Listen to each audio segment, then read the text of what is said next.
Assalamualaikum warahmatullahi wabarakatuh. Dari kisah ini, Rizky akan memaparkan sebuah kisah yang tidak bisa kita pikirkan dengan akal. Tapi inilah kebesaran Allah Subhanahu wa Ta'ala. Dan untuk kebenaran kisah yang akan Rizky sampaikan adalah mutlak Allah yang Maha Tahu. Dari kisah ini, kita hanya ingin bersama-sama belajar apa isi dari kisah ini ya sobat. Kisah dua malaikat yang membelah dada Rasulullah. Subhanallah. Seperti apa kisahnya? Sebagaimana sudah menjadi adat kaum bangsawan Arab di Mekah, jika memiliki bayi, maka akan dicarikan orang yang menyusui bayi itu. Biasanya perempuan yang menyusui itu dari keluarga Sa'ad, kabilah As-Sadiyah. Kala itu Siti Aminah masih menunggu akan menyerahkan anaknya itu kepada salah seorang keluarga Sa'ad. Muhammad Husain Haikal dalam sejarah hidup Muhammad menulis pada hari ke-8 sesudah dilahirkan bayi anak bangsawan Mekah itu dikirim ke pedalaman dan baru kembali pulang ke kota sesudah ia berumur 8 atau 10 tahun. Di kalangan kabilah-kabilah pedalaman yang terkenal dalam menyusukan ini, diantaranya ialah kabilah Banu Sa'ad. Sementara masih menunggu orang yang akan menyusukan, Siti Aminah menyerahkan anaknya kepada Tuwaibah, budak perempuan pamannya, Abu Lahab. Selama beberapa waktu ia disusukan, seperti Hamzah yang juga kemudian disusukannya. Jadi, mereka adalah saudara susuan. Akhirnya datang juga wanita-wanita keluarga Sa'ad yang akan menyusukan itu ke Mekah. Mereka mencari bayi yang akan mereka susukan. Akan tetapi, menurut Haikal, mereka menghindari anak-anak yatim.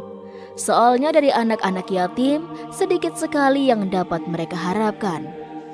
Oleh karena itu, di antara mereka tidak ada yang mau mendatangi bayi Siti Aminah. Mereka akan mendapat hasil yang lumayan bila mendatangi keluarga yang dapat mereka harapkan. Halimah bin Abi Duaib yang pada mulanya menolak menyusui bayi Siti Aminah, seperti yang lain-lain juga. Menurut Haikal, ternyata tidak mendapat bayi lain sebagai gantinya. Di samping itu, karena dia memang seorang wanita yang kurang mampu, ibu-ibu lain pun tidak menghiraukannya. Hanya saja setelah sepakat, mereka akan meninggalkan Mekah. Halimah berkata kepada Harith bin Abdi Uzza, suaminya, "Tidak senang aku pulang bersamaan dengan teman-temanku tanpa membawa seorang bayi. Biarlah aku pergi kepada anak yatim itu dan akan kubawa juga." "Baiklah," jawab suaminya. "Mudah-mudahan karena itu Tuhan akan memberi berkah kepada kita." Halimah kemudian mengambil bayi Siti Aminah dan dibawanya pergi bersama-sama dengan teman-temannya ke pedalaman. Dalam buku Harta Nabi karya Abdul Fattah As-Saman dijelaskan, sejak Halimah mengambil Muhammad yang masih bayi untuk disusui, dia membawa beliau pulang dengan menggunakan kendaraannya. Rasulullah SAW diletakkan Halimah di pangkuannya untuk kemudian disusui. Seketika susu yang deras keluar dan beliau dapat minum hingga kenyang. Saudara sepersusuannya juga minum bersama beliau hingga kenyang. Lalu keberkahan demi keberkahan meliputi Halimah dan suaminya. Suatu hari ketika Halimah hendak memerah susu keledai betinanya, susu segar melimpah dari keledai betina tersebut. Halimah beserta suaminya pun minum dengan cukup dan merasa diselimuti dengan kebaikan sepanjang malam. Menjelang pagi, suami Halimah berkata, "Tahukah kamu wahai Halimah, kamu telah mengambil bayi yang penuh dengan berkah?" Halimah pun menjawab, "Demi Allah, sungguh aku mengharapkan hal itu terjadi dan terjadi." Dalam kisah lainnya, Halimah pergi dengan keledai betina sambil menggendong Rasulullah SAW. Namun, jika diukur dari batas nalar logika, Halimah sadar bahwa seharusnya keledai betinanya tidak akan mampu menempuh jarak dari perjalanan yang menurutnya sangat jauh tersebut. Halimah pun diingatkan teman-temannya agar berhati-hati dalam menempuh perjalanan, sebab batas kemampuan si keledai betina kemungkinan tidak akan sekuat itu. Halimah pun menjawab, "Demi Allah, sungguh keledai betina itu menyimpan rahasia." Haikal juga menulis, sejak diambilnya anak itu, Halimah merasa mendapat berkah. Ternak kambingnya gemuk-gemuk dan susunya pun bertambah. Tuhan telah memberkati semua yang ada padanya. Selama 2 tahun, Sayyidina Muhammad tinggal di Sahara, disusukan oleh Halimah dan diasuh oleh Syaimah, putrinya. Udara Sahara dan kehidupan pedalaman yang kasar menyebabkannya cepat sekali menjadi besar dan menambah indah bentuk dan pertumbuhan badannya. Setelah cukup 2 tahun dan tiba masanya di Sapi, Halimah membawa anak itu kepada ibunya dan sesudah itu membawanya kembali ke pedalaman. 2 tahun lagi anak itu tinggal di Sahara, menikmati udara pedalaman yang jernih dan bebas, tidak terikat oleh sesuatu ikatan jiwa, juga tidak oleh ikatan materi.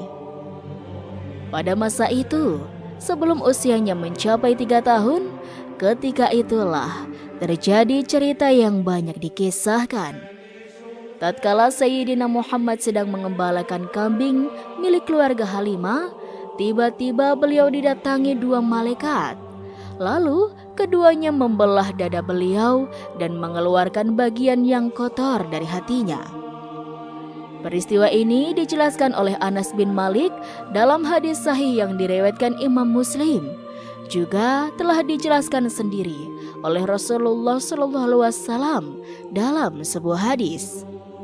Beliau SAW bersabda, "Ketika aku sedang berada di belakang rumah bersama saudaraku, saudara angkat, mengembalakan anak kambing, tiba-tiba aku didatangi 2 orang lelaki.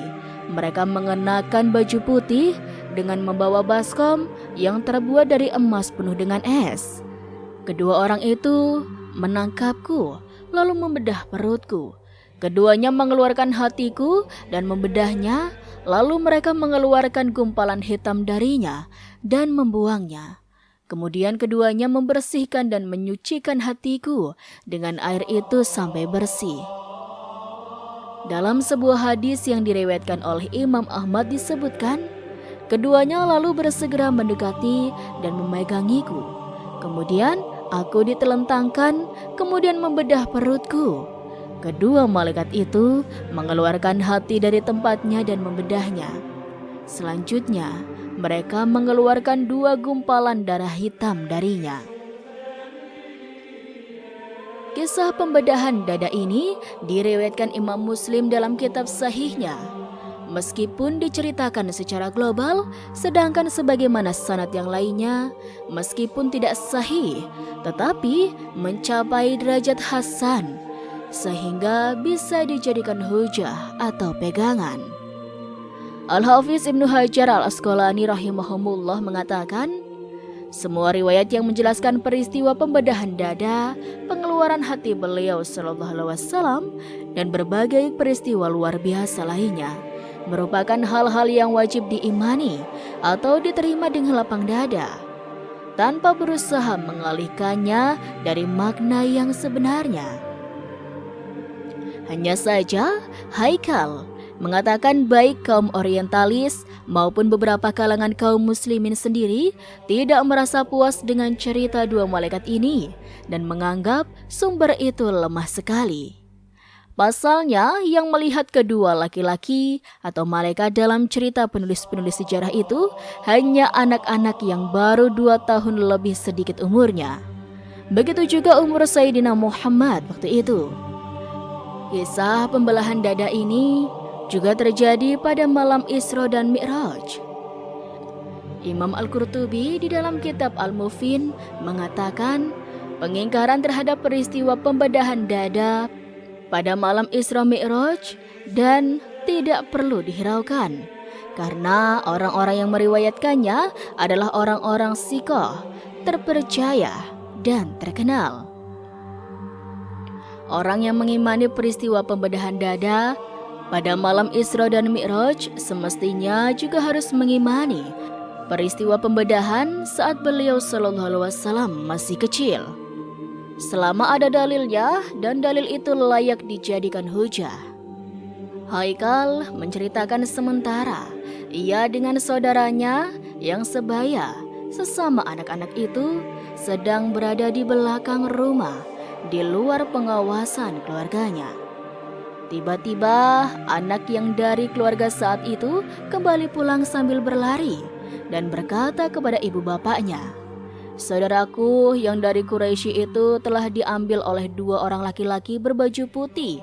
Dia dibaringkan perutnya dibedah sambil dibalik-balikan."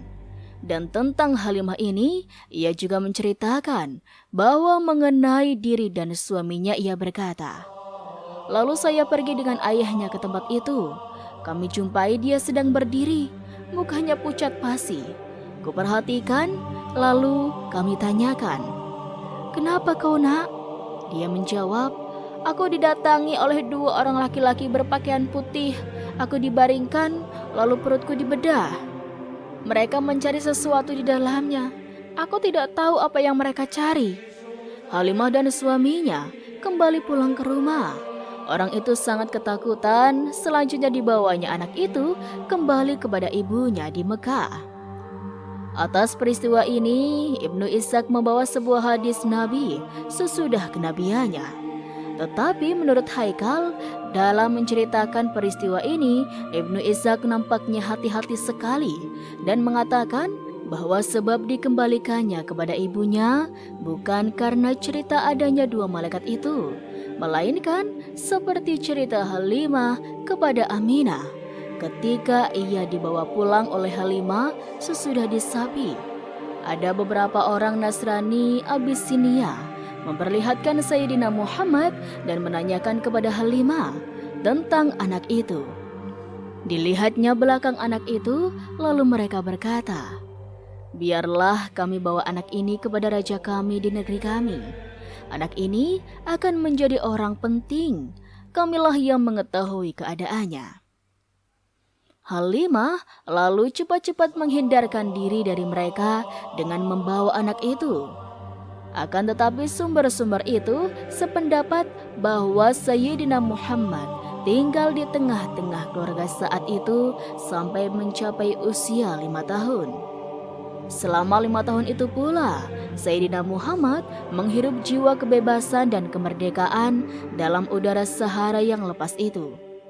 Dari kabilah ini, beliau belajar mempergunakan bahasa Arab yang murni, sehingga pernah ia mengatakan kepada teman-temannya, "Kemudian, aku yang paling fasih di antara kamu sekalian. Aku dari Quraisy, tapi diasuh di tengah-tengah keluarga Sa'ad bin Bakar."